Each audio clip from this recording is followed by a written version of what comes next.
तर गाठ म्हणजे आपल्याला एक समजतं की ती शरीराच्या बाहेर काढली पाहिजे.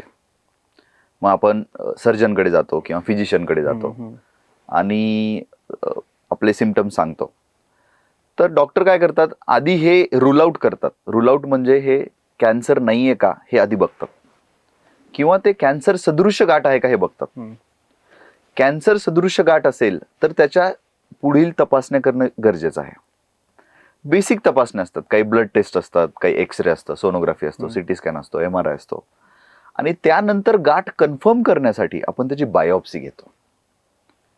बायोप्सी म्हणजे काय आहे, त्या पेशींचा आपण, त्या गाठीचा आपण तुकडा घेऊन तो मायक्रोस्कोपमध्ये बघतो आणि त्याला लेबल करतो की हा कॅन्सर आहे. स्क्वॅमस सेल कार्सिनोमा असेल, ॲडिनो कार्सिनोमा असेल, असे भरपूर कॅन्सरचे प्रकार आहेत. तर जोपर्यंत आपण त्या टिश्यूची, त्या गाठीची बायोप्सी घेत नाही तोपर्यंत तो कॅन्सर आहे हे सिद्ध होऊ शकत नाही.